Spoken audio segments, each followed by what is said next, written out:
Hello and welcome to News Plus. I am John Martuki.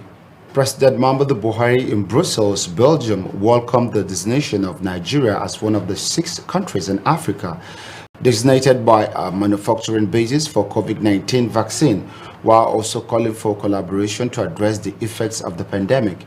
With the addition of Nigeria to the 4 countries earlier approved for the vaccine production on the continent, effort by the Buhari administration to change the selection that the country considered unrepresentatives of the needs and capabilities and population distribution in Africa has thus yielded the desired result.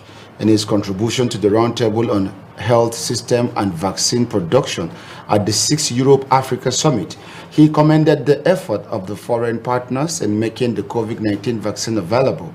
He urged them to do more. Less than 10% of the African population had gotten the jab, stressing that this situation could negatively affect Africa's developmental projection. He called for a closer collaboration with the EU to tackle the effects of the pandemic on the African continent. Now, the Ghana High Commission to Nigeria has announced its readiness to boost business opportunities with Nigeria. Recall that there has been a feud between the Ghana government and the Nigerian traders in Ghana, when the Nigerian traders were asked to register their business with a minimum of $1 million. Despite these disagreements, the Ghana-Nigeria Business Council, GNBC, and the Ghana Investment Promotion Center, GIPC, during the 2022 CEO Forum themed Ghana and Nigeria Stronger Together, held in Abuja, announced its willingness to collaborate with Nigeria on expanding business ties, since both countries have the largest economies with the West Africa. Speaking during the event, the Ghana High Commissioner to Nigeria, Rabiu, said since Nigeria and Ghana enjoy a long-standing socio-cultural economic relationship, this collaboration will enhance and boost the economic strength of both states to this end. Nigeria's Minister of Foreign Affairs, Geoffrey Oyema, commended the Ghanaian High Commissioner, stating that his partnership is coming in a time when both countries are to join hands together in utilizing their potentials. Geoffrey Oyema, who was represented by Mustafa Mukaila, Director of the West African Division in the ministry, further stated that despite the issues between the Ghanaian government and the Nigerian traders in Ghana, the collaboration will enhance the business relationship that has always existed between the states. He further stressed that the federal government is making efforts to address and give adequate protection to the Nigerian traders in Ghana.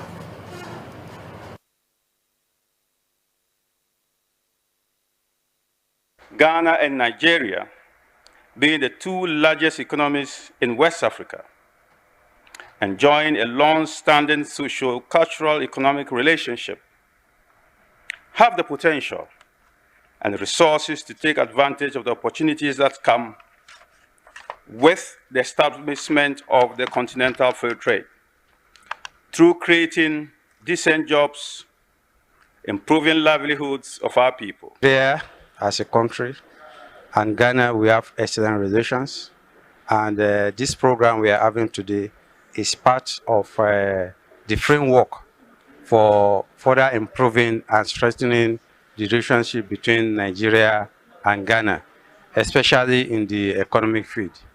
You will all recall that Nigeria government, we have a policy in the Federal Ministry of Foreign Affairs that we call economic diplomacy. This program is part of our efforts to further improve and further relations and economic field with Ghana and other. Now, the Abdul Rabiu Africa Initiative has donated hospital equipment with hundreds of millions to 2 hospitals drawn from the public and private sector as part of its efforts to boost healthcare in Nigeria and Africa at large. Viewer Television's Basti Jesse was at the 2 benefiting hospitals in Abuja and files in this report. This hospital, the Capital Health Surgical Center, is one of the 2 hospitals that have benefited from the goodwill of the Abdul Rabiu initiative in one day. The other hospital being the Gwarimpa General Hospital, where the pediatric department benefited immensely from this initiative. While handing over the initiative's donations to the two hospitals which are drawn from the private and public health sectors, Managing Director of the Abdul Rabiu Africa Initiative, Ubon Uda, says over 19 billion naira was expended on the health sector alone in 2021, and the General Hospital Gwarimpa intervention was just a special request granted by the founder of the ASR Africa Initiative. This is as a result of the importance the founder attaches to healthcare delivery for women and children. This was not part of our spending plan, our grant allocation plan, but we also look at unsolicited proposals. So we got an unsolicited proposal from this facility, and like I said, they were dogged about following up. I briefed the chairman of ASR Africa, Abdul Rabiu. And like I said, once he hears anything to do with women and children, he's passionate about that. And he gave us the clearance to do it. The ambulances and medical equipment donated for each hospital have already been installed in the respective hospitals. The ASR Africa team was taken on a tour of the pediatric and surgical wards of the Gwarimpa General Hospital.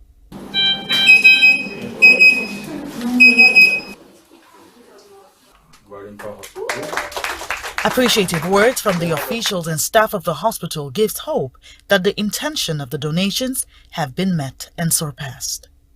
We all know government cannot do it alone, especially as we are coming out of the pandemic, where a lot of resources that were meant for this kind of things have to be diverted to fight the pandemic.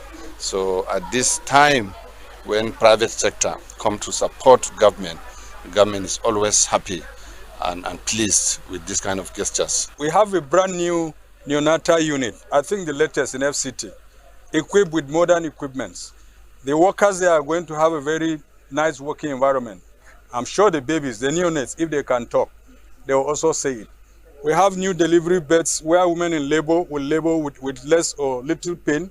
We also have a brand new theater where the surgeons will be operating and they won't have problems. At the Capital Health Surgical Center, the ASR Africa team was received by the management led by Dr. Ikemba Iwela, who also expressed deep appreciation to ASR Africa for standing in the gap.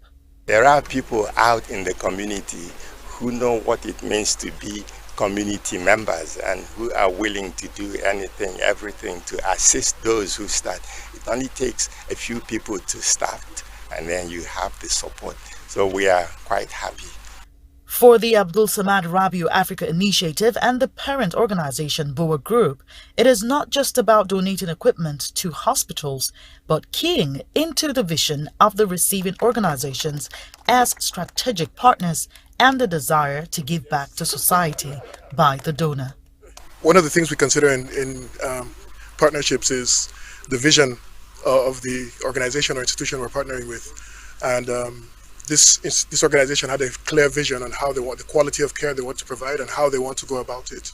And like Dr. Iwela said, it was a short discussion. We could see the passion already and we could see the direction they wanted to go. For us at BUA, ASR Africa, and especially Alhaji Abdul Rabiu, social initiatives and CSR like this are the ways we color the lives of people around us, the ways we color the lives of people in our communities, the ways we color the lives of, those who actually pay for our goods and services that we produce at BUA. But most importantly, it's our way of giving back. With these donations to the health sector by BUA, it is expected that utilization of these equipment will significantly improve healthcare delivery for Nigerians living in these locations. Now, former Vice President Atiku Abubakar has stated that the nation's constitution does not authorize the zoning of political posts as being canvassed by politicians. According to a statement released by his media aide, Paul Ibe, the former Vice President, talked at the recent meeting with the Fix Nigeria group about a variety of topics related to the 2023 election, including zoning and age, following what he regarded as an erroneous depiction of what he said at the meeting. Ibe said that he decided to make the transcript of Atiku's address available. According to the transcript, Atiku stated that he had seen people discussing allowing young politicians to run for president, but that fundamentally, the Constitution stipulates that any of us can contest. He maintained that zoning was not included in the country's constitution.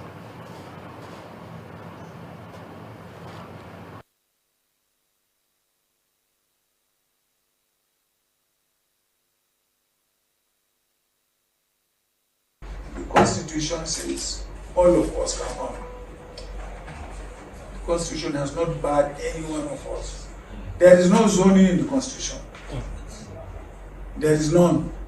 I was a member of the Constituent Assembly that drafted this current Constitution. There was nothing like that.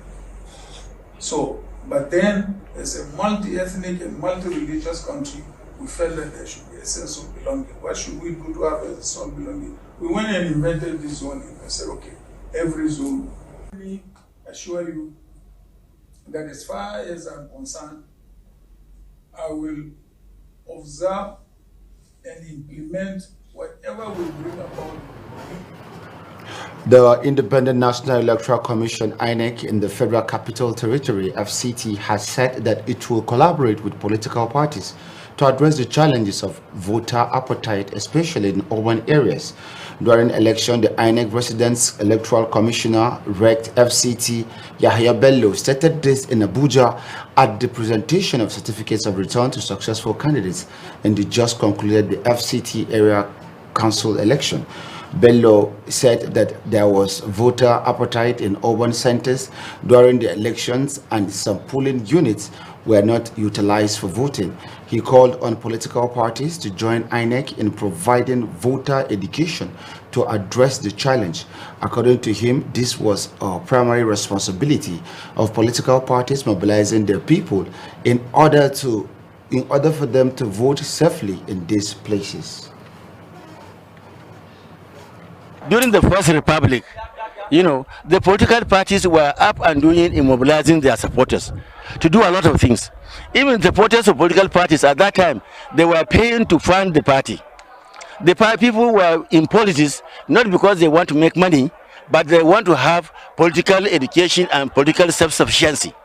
Now, with this age that we are in, the political parties are supposed to partner with INEC and NOAA and other CSO in order to mobilize their people to entrench into them the issue of political education.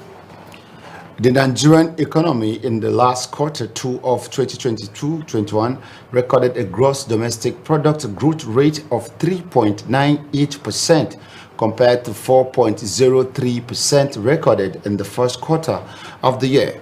Nigeria Statistician General Dr. Simon Harry disclosed this report in the nation's capital, Abuja.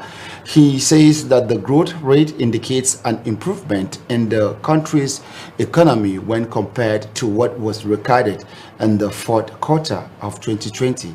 Harry says that the oil sector contributed 7.24%, while the non-oil sector accounted for 94.81%, thereby resulting in an annual GDP growth rate of 4.73%, an improvement recorded higher than year 2020. Oil sector, which as we all know excludes crude petroleum and natural gas activity. The sector recorded growth rate of 4.73% during the fourth quarter of 2021 in real terms, and an improvement from 1.69% as reported during the fourth quarter of 2020. However, the growth rate of non-oil sector during quarter 3 of 2020 performed better at 5.44%. The annual growth rate of 4.44% was recorded in 2021 as against the negative 1.25%. Still on fuel scarcity, Nigeria, Africa's largest producer, is experiencing an acute fuel shortage, causing long lines of motorists at gasoline stations. Commuters are frustrated as some wait hours to fill up their tanks. None of the housebound filling stations in Abuja, commuters were seen fighting to get fuel, and security operatives, try all positive means to curb the situation. Nigeria's oil regulator, the National Petroleum Regulatory Commission, or NNPC, last week announced it had recalled some about 170.2 million liters of tainted petrol that was imported from Europe by 4 Nigerian oil companies. The NNPC has acknowledged the recall and is the cause of the fuel shortage. Now, the Lagos Chamber of Commerce and Industry has called on the federal government to punish those involved in the importation of adulterated premium motor spirits, petrol, into the country. The LCCI also highlighted the need for an immediate overhaul of the country's fuel import processes. This came as oil marketers said that although the supply of the clean PMS imported into Nigeria had started arriving in states, the queue at filling stations will take some days to clear. It was observed that queues persisted on Friday in Abuja, Lagos, Port Harcourt, and many other states nationwide. The LCCI said in a statement on Friday that Nigerians had trusted that there was a fuel importation system that could not be compromised in the manner it had happened last week. He noted that there had been cases of damage to vehicles across the country before the adulterated fuel was withdrawn. Electoral urged the government to conduct an audit of the current process towards having a standardized system that meets international best practices. Mobile network operators have appealed to the federal government for interventions towards resolving the challenges plaguing the country's telecommunication industry. According to them, the challenges include multiple taxation, fiber cuts, unstable power supply, scarcity of foreign exchange, theft of telecom equipment, and insecurity. The appeal was made when a delegation of the top management of the Nigerian Communications Commission, led by the Executive Commission's stakeholders, Management's Adeleke Adewolu, stated that visited the headquarters of the MNO to inspect their technical infrastructure and other facilities during a week-long exercise in Lagos. A statement by the NCC's Director of Public Affairs, Dr. Ikechukwu Adinde, says that the essence of the visit was to get first-hand information about the MNO's operations and verify challenges they met dealing with in order to make the recommendation to appropriate stakeholders towards addressing him. It said that the inspection was part of the NCC's effort to ensure operational efficiency and improvement in the regulatory framework in achieving the objective of the national digital economy and other policy initiative of the federal government. The commission visited Airtel, Nine Mobile, Globacom, MTN, and SprintNet, according to the statements. Now, after what seems to be a tussle between the bull and the bear on the floor of the Nigerian Exchange Group Limited, NGX, the oil share index and market capitalization depreciated by 0.13% and 0.12% to close the week at 447,140.48 and about 25.406 trillion naira. However, all other indices finished higher, with the expectation of the NGX Premium, NGX Banking, NGX AfriBank, NGX Oil and Gas, and NGX Industrial Goods, which depreciated by 0.29, 0.7%, 0.86%, 3.45%, and 0.3%, respectively. The NGX Main Board, NGX ASEM, NGX Crude, and NGX Sovereign and Bond indices closed flat. A total turnover of 1.713 billion shares, worth about 30.746 billion in 24.767 deals, was traded this week by investors on the floor of the exchange in contrast to the total of the 1.331 billion shares valued at 22.700 billion that exchanged hands last week in about 27,822 deals. And that's all on News Plus. Thanks for watching and happy weekend.